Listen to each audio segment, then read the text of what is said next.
position. Oh! What a nail! As Jonathan Bostic gets separated Mike Willie from the football.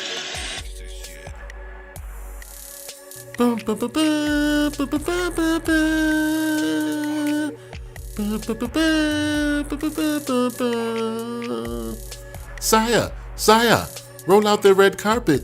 The Kings of the North have come to the village to celebrate their victory over the Vikings.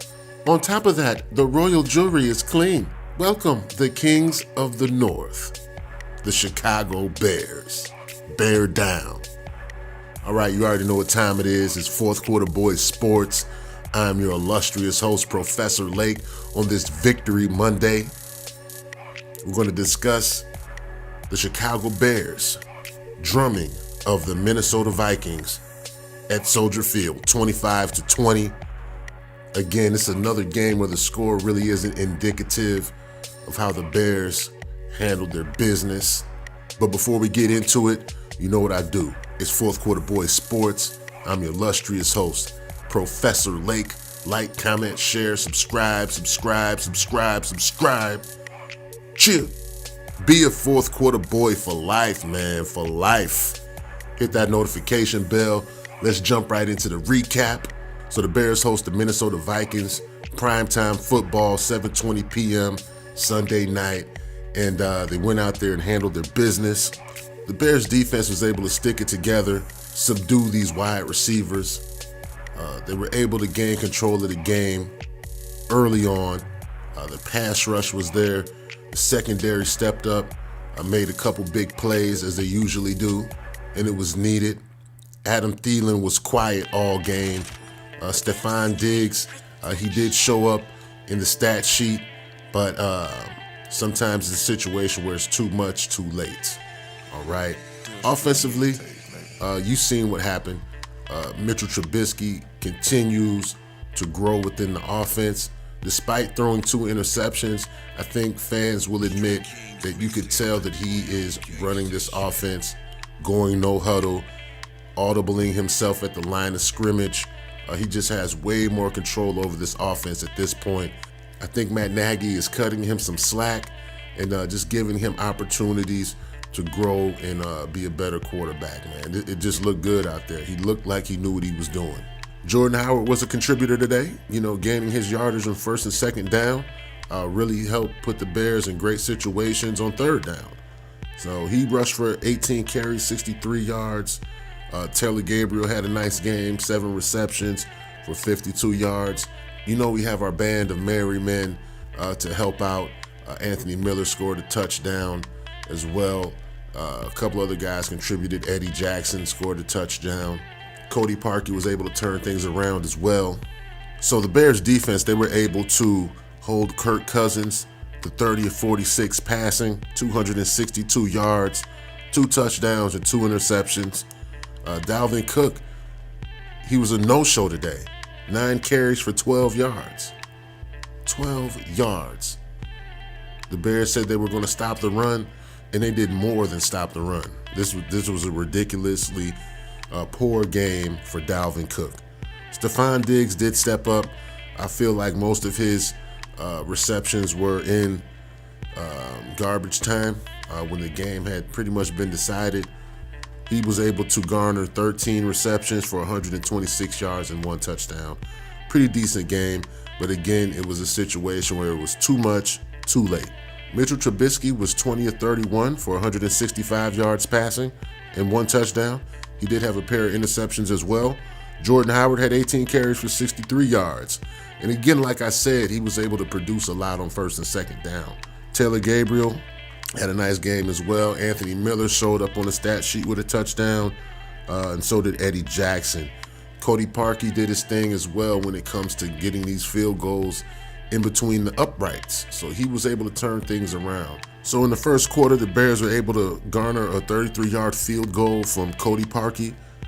We go into the second quarter. Anthony Miller gets an 18-yard touchdown pass.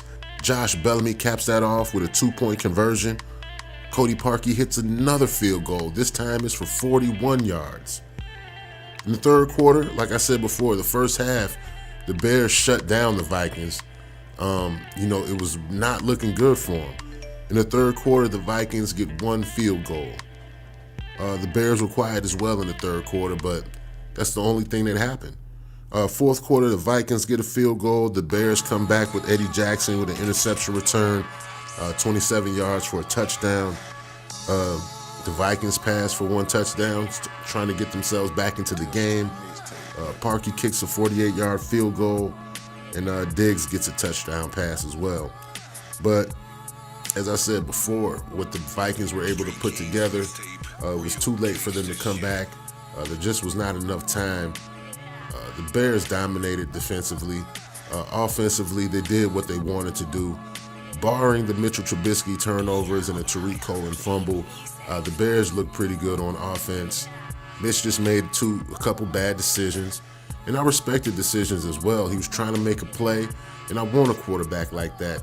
I just think he took a chance and hoped his receiver would come down with the ball, and you need him to think like that. So I'm really not too bothered. He did help the Vikings get back into the game himself, but I do respect the fact that he's trying to make plays. He's trying to put daggers into the hearts of his opposition with these type of throws. So I definitely respect what he's trying to do. So the Bears were able to get 24 first downs out this matchup. They were 50% on third down efficiency. They ran 71 plays today for a total of 308 yards, 11 drives altogether.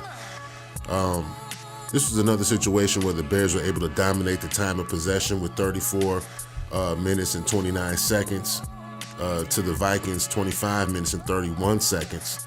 Each team had 3 turnovers during the game, almost as equal amount of penalties called against each team. So, overall, the Bears handled their business in prime time at Soldier Field. Again, the score is 25-20. It's not really indicative of how much control the Bears had over the game. Mitchell Trubisky and Tariq Cohen had some turnovers that allowed the Vikings to get some points. But I'm sure a lot of guys noticed how Mitchell Trubisky was going no huddle. Seemed like he was orchestrating this offense very well. It appears that Mitchell Trubisky was going through his pre-snap reads and getting out of bad plays and getting the right play called, communicating with his wide receivers, communicating with his running backs and the line. He orchestrated this offense today. I do not mind the 2 interceptions being thrown. I respect the fact that he was trying to make some plays. When we look at the Bears defense, we're looking at a team that is dominating up front. Akeem Hicks was manhandling guards, centers, tackles all game. This is a result when you have to double team guys like Khalil Mack on the outside, when you have to choose your poison. Khalil Mack, he's worth every dime that the Bears are paying him. Every game he proves to you that he was worth it. He single-handedly stops drives himself. He makes players around him better. You're starting to see Leonard Floyd cause a lot more pressure, playing a lot more aggressively. I'm sure a lot of it has to do with him getting that cast off his hand, but he's playing a lot better. I'm not really a big Leonard Floyd guy, but he's stepping up and causing pressure. He's making guys uncomfortable back there. The secondary, they're sticking to these wide receivers like glue. That's one of the things I thought the Bears were going to have to do in order to come out with a victory, was to limit Adam Thielen, limit Stephon Diggs, Kyle Rudolph, Dalvin Cook in regards to the passing game. I really wasn't afraid of the Vikings running against the Bears, but those wide receivers did give me something to worry about. I wondered if our cornerbacks were going to be able to cover these guys tight and not allow complete passes. And that's what they did with Adam Thielen. They totally took him out the game. I'm not sure where he showed up on the stat sheet as far as receptions and catches, but I didn't hear his name called that much. Stephon Diggs is the guy that, hey, Vic Fangio says, if you're going to beat us, you're going to beat us with this guy. They were able to maintain some sort of control over Stephon Diggs as well. He did have a nice breakout catch that tacked on to some of the yards he gained today. But overall, Stephon Diggs is another wide receiver that the Bears were able to keep in check during this game. When the Vikings needed to get a third down conversion, where were Stephon Diggs and Adam Thielen? That's how you know that some of the yards that were being gained by Stephon Diggs was during garbage time, because it wasn't happening when they really needed them. So with all of that in mind, you know, the Bears come away with a sweet victory on Sunday Night Football.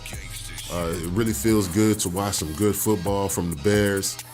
This season has been exhilarating. You're starting to see the vision of Ryan Pace in front of your eyes. You definitely got to tip your hat to Ryan Pace, and I've done it a couple times this season. But Ryan Pace has put together a solid football team. You know, the Khalil Mack trade alone is something that really helped out the squad. Putting weapons on the outside for Mitchell Trubisky to throw to. Now, these aren't the cream of the crop wide receivers. These are some guys that are out to try to prove themselves as well. And Mitchell Trubisky is helping them do that, and they're helping Mitchell Trubisky prove himself. It's a great situation for these guys to be in. They're learning the system together. Everybody seems to be on the same page. Matt Nagy, how good of a coach is he? You know, I mean, this is a guy that was able to come in here, set the tone and expectations on what a good offense is supposed to look like, and he's able to win games at the same time. He shows a lot of trust in his quarterback. I'm sure he hears the noise outside of the locker room, but he stays focused on the task in hand, and he's getting these guys ready for every single challenge. So you know, the Kings of the North have returned. The Kings of the North. That sounds so good. Chicago Bears, Kings of the North. You know what I'm saying? It's time for you guys to bow down and kiss the ring. Royalty is in the building. The Kings of the North are in the building, the Chicago Bears. You know what I'm saying? And we're looking forward to facing the Detroit Lions on Thanksgiving. Okay, we're going to face the Detroit Lions. We're going up north into the wilderness of a state called Michigan to face the Detroit Lions. And, you know, I expect the Bears to show up like they normally have been showing up throughout the season and coming away with a victory. I think they're starting to taste the blood, and they're getting bloodthirsty. Anytime they see a football team on the field, they're getting bloodthirsty. And that's the type of team I like to root for. So with that in mind, I'm going to cut this thing short. It was a great game to watch. I'm sure the Bear fans are going crazy right now. We can't wait till Thursday morning to bust open some bird and sit down and watch the Bears do it again on Thanksgiving Day. So I'm out. You know what it is. Fourth Quarter Boy Sports. Like, comment, share, subscribe. Chip, be a fourth quarter boy for life, man. For life. Hit that notification bell. The Kings of the North.